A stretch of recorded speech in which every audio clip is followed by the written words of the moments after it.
چیکار داری میکنین؟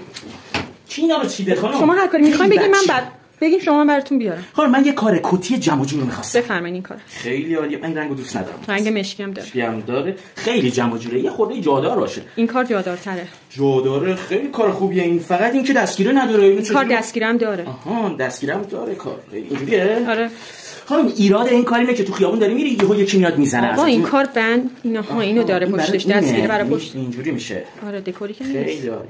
خانم میدونید چیه، من اصلا کلا عادت دارم دستم باید آزاد باشه. یعنی کیف و اینا تو دستم. دوشی میخوان؟ آره کار دوشی. خب این کار دوشی هم میشه. بندم داره؟ بله اینو بدیم به من.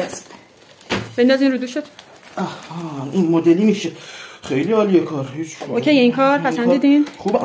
ببین خانم من کارتام زیاده، نمیتونم کارتام اینجوری بعد. آقا بیشتر از این تعداد کارت دارین؟ اینجا هم هست. جای پولم داره. بله.